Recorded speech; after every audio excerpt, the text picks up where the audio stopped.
Siya ang ika-13 presidente ng Pilipinas, si Jose Marcelo Ejercito, na nakilala bilang si Joseph Ejercito Estrada o mas kilala ng marami sa kaniyang palayaw na era. Ang kaniyang panunungkulan nagtagal lamang ng mahigit 2 taon dahil napilitan siyang bumaba sa pwesto nung sumiklab ang ikalawang People Power Revolution taong 2001. Pero bakit hindi naging matagumpay ang pamumuno ni Presidente Estrada? Iyan ang paksang ating tatalakayin ng malaliman sa videong ito.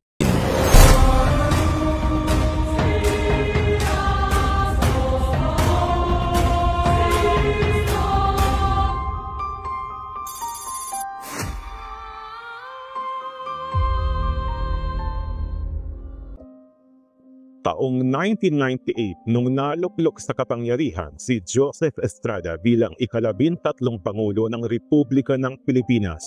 Siya ang kauna-unahang artista na nahalal bilang pinakamataas na leader ng bansa.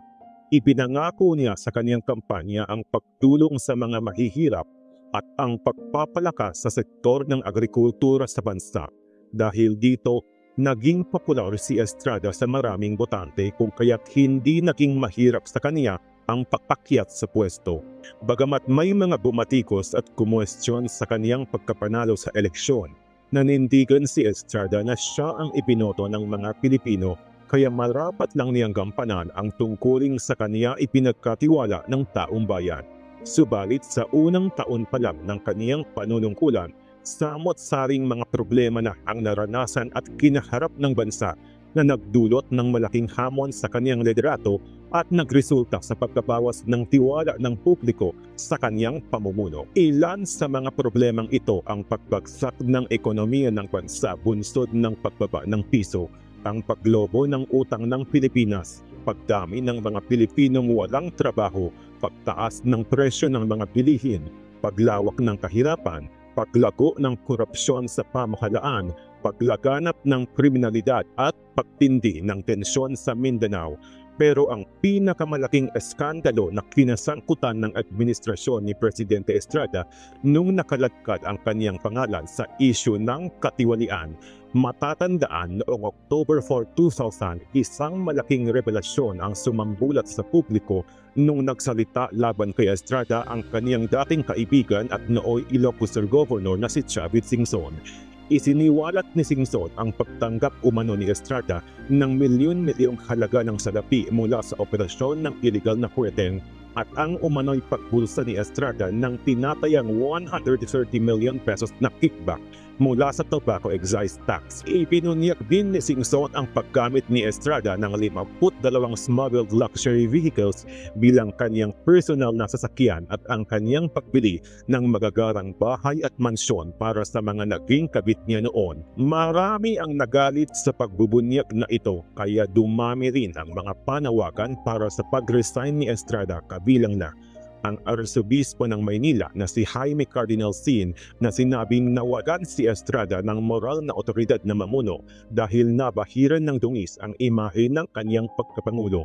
Makalipas ang ilang araw, nagpitiw ang ilan sa mga kalihim ng kaniyang gabinete at may mga kasapi ng Kongreso ang tumiwalag sa kaniyang partido. Ang mga alegasyong ito ang nagtulak sa mga mambabatas sa mababang kapulungan para maghain ng impeachment complaint laban kay Estrada sa ilalim ng mga kasong bribery, graft, corruption, betrayal of public trust at culpable violation of the Constitution. Dahil dito, si Estrada ang kauna-unahang pinuno ng bansa hindi lang sa Pilipinas kundi maging sa buong Asia na na-impeach. Noong November 13, 2000, pinangunahan ni nooy House Speaker Manny Villar ang pagbabasa sa plenaryo ng Kamara ng Articles of Impeachment laban kay Estrada na nilagdaan ng 115 kongresista. Sinubukan pa siyang pigilan ng mga kaalyado ni Estrada pero hindi rin nagtagumpay ang mga ito. Ika-7 ng Disyembre ng parehong taon, ang simula ng paglilitis kay Estrada sa Senado na pinamunuan ni dating Supreme Court Chief Justice Hilario Davide Jr. Bagamat sa umpisa tahimik ang mga tao sa naging takbo ng impeachment trial, marami ang nagulantang kalaunan nung tumestigo ang isang bank executive para ilantad ang pagkakaroon ni Estrada ng tagong yaman o hidden wealth sa Equitable PCI Bank sa ilalim ng pangalang Jose Velarde. Ayon sa pahayag ng Executive Vice President ng PCI Bank na si Clarissa Ocampo, isang talampakan ang kaniyang layo mula kay Estrada nung nilagdaan niya ang pangalang Jose Velarde sa mga dokumentong naglalaman ng mga 500 million pesos na kasunduang pamumuhunan o investment agreement sa kanilang bangko noong February 2000. At para patotohanan ang kanilang testimonya, nagsumite ang PCI Bank sa impeachment court ng dalawang envelope na naglalaman ng mga dokumentong magpapatunay sa pagkakaroon ni Estrada ng hindi umano legal na mga kayamanan. January 16, 2001, sumentro ang impeachment trial sa pagsisiyasat sa dalawang envelope na sinasabing nagdadala ng ebidensyang maaaring magpatunay sa mga katiwalian ni Estrada.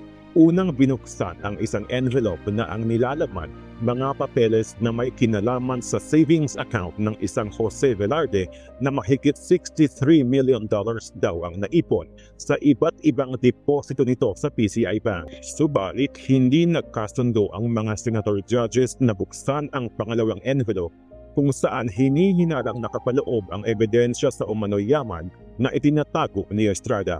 Ang mga senador kasi na kaalyado ni Estrada kontra na buksan ito dahil wala naman daw itong kinalaman sa impeachment, habang ang ibang mga senador pabor na makita ang laman ng naturang envelope upang kanila raw masuri kung may kaugnayan ito sa kaso o wala. Naging malalim tuloy ang naging argumento sa pagitan ng mga senator judges at ng prosekusyon. Kaya nag-request ang Noy Majority Leader na si Francisco Tatag na idaan sa isang botohan ang pagbukas sa pangalawang envelope. Sa 21 senator judges, 10 ang bumotong sang-ayon sila na buksan ang pinagsususpetsahang ebidensya. Sila ay sina Rodolfo Biazon, Renato Cayetano, Franklin Drilon, Juan Flavier, Teofisto Guingona Jr., Loren Legarda, Ramon Magsaysay Jr., Sergio Osmeña III, Aquilino Pimentel Jr. at Raul Roco, habang 11 naman ang bumoto laban sa pagbukas ng kontrobersyal na envelope. Sila ay sina Blas Ople, Juan Ponce Enrile, Nicky Coseteng, Gregorio Honasan, Robert Jaworski, Teresa Aquino Oreta, John Henry Osmeña, Ramon Revilla, Miriam Defensor Santiago, Vicente Soto III at Francisco Tatag. Sa makatuwid, lamang sa botohan ang mga senador na nagtatanggol kay Estrada. Dahil dito, nagpitiw bilang Senate President si Senator Aquilino Pimentel at nag-walk out palabas ng impeachment court kasama ang 9 na senador sa oposisyon at ang 11 kinatawan ng prosekusyon. Ang ginawang pagharang at pagtutol ng mga pro-ERAP senator sa pagbukas ng pinaniniwalaang envelope ng ebidensya ay lalong nagpalala sa galit at pagkamuhi ng publiko kay Presidente Estrada.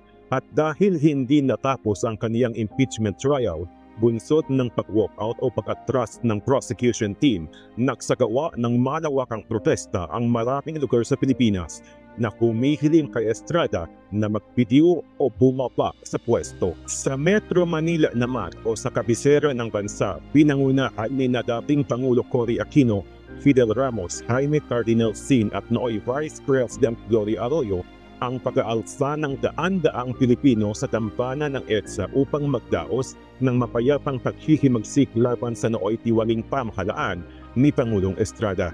Ito ang tinaguriang EDSA II o ang ikalawang People Power Revolution na naganap noong January 2001. Ang makasaysayang revolusyong ito ay minsan nang nagpatalsik sa kapangyarihan kay dating Pangulong Ferdinand Marcos Sr. taong 1986 na naulit sa panahon ni Pangulong Estrada noong 2001. At sa pagkakataong ito, ang kanya namang administrasyon ang naiswakasan ng taong bayan. Sa unang araw ng pagtitipon sa EDSA, dumagsa ang mga nagprotesta na ang ilan galing pa sa malalayong bahagi ng Luzon.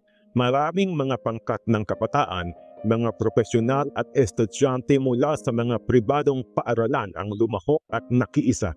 Sumanig din sa protesta ang mga aktivistang bayan at akbayan at maging ang mga abogadong kasapi ng Integrated Bar of the Philippines. Pagsapit ng ikalawang araw ng revolusyon, tuluyan ng tinapos ng Philippine National Police at ng Armed Forces of the Philippines ang kanilang pagsuporta kay Pangulong Estrada at sumama sila sa mga taong nagprotesta sa EDSA.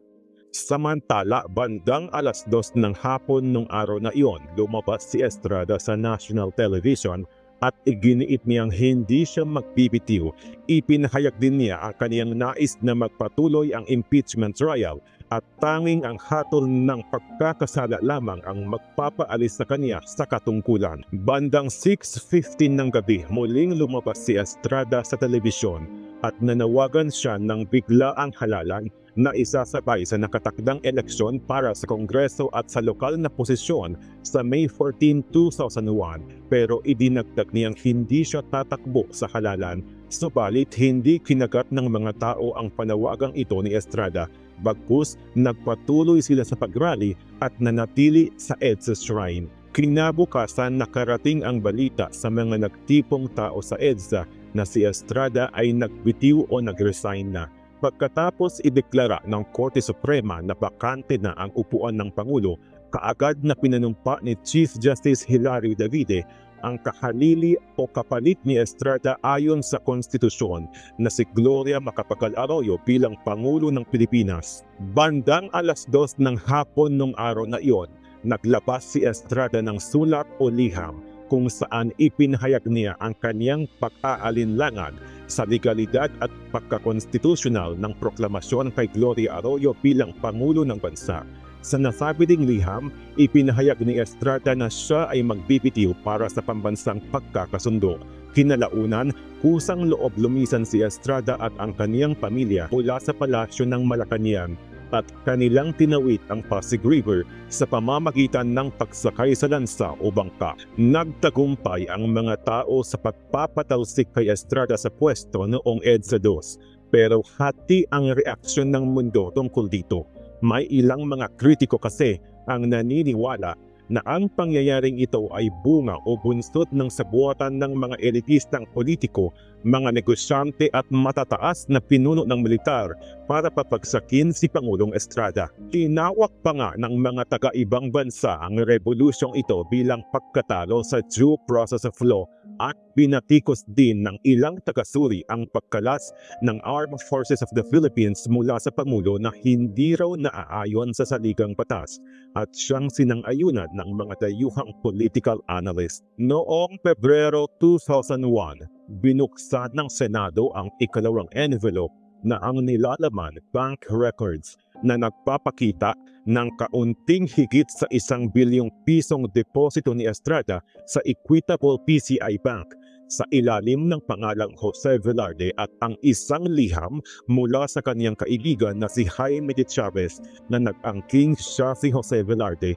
Nakapaloob din sa second envelope ang dokumentong nagpapakita na ang 27 tseke na nagkakahalaga ng 175 million pesos ay tinubra o winidraw mula sa Allied Bank Head Office Branch account ng isang Kelvin Garcia na isa pang pekeng pangalang ginamit ni Estrada at diniposito sa Jose Velarde account. Noong April 25, 2001, dinakip si Estrada sa kaniyang bahay sa San Juan sa kaso ng pandarambong na inihain sa kanya ng Sandigan Bayan. 6 na taon ang kaniyang iginugol sa kulungan at noong September 2007, bagamat naabsuelto sa kasong perjury, si Estrada ay hinatulang nagkasala sa kasong pandarambong ng Korteng Anti-Korupsyon ng Sandigan Bayan. Siya ang unang naging Pangulo ng Pilipinas na nakatulang guilty sa kasong plunder at kauna-unahang presidente ng bansa na pinatawan ng reclusion perpetua o habang buhay na pagkakabilanggo at walang katapusang diskwalifikasyon sa pagtakbo sa halalan ng opisinang pampubliko. Pero dahil humingi siya ng kapatawaran kay nooy Pangulong Arroyo, Si Estrada ay nagawaran ng executive clemency noong ding 2007 kung kaya't napawalang sala at nakalaya. Noong March 13, 2008, pinangalanan ni Estrada sina Lucio Tan, Jaime Cardinal Sin, Fidel Ramos, Luis Singson at ang mga angkan ng Ayala at Lopez bilang mga kasabwat sa Revolusyong EDSA ng 2001. Noong 2010, muling kumandidato si Estrada bilang presidente sa halalan ng pagkapangulo pero nabigo rin siyang manalo. Isang batikang aktor na naging alkalde, naging senador, vice-presidente at inihalal ng pinakamalaking mayorya bilang Pangulo ng Republika. Naging idolo siya ng masa, kaya ganun na lang ang galit sa kanya ng marami nung napisto ang mga sikretong pilit niya noong ikinukubli. Marahil sa panahon ng kaniyang tagumpay, nakalimutan ni Estrada ang nakasaad sa konstitusyon na bawal sa mga namumuno sa Pilipinas ang magkaroon ng labis na karangyaan, lalo pa kung ang kanilang pagyaman ay bunga ng kapuktutan o pagnanakaw sa kaban ng bayan. Pero tulad natin, si Estrada ay isang ordinaryong tao lang din na nagkakamali, nagkakasala at nadadala sa tukso. Ang mahalaga, buong loob niyang hinarap ang kaniyang mga kasalanan at sa huli natuto siyang humingi ng papatawaran.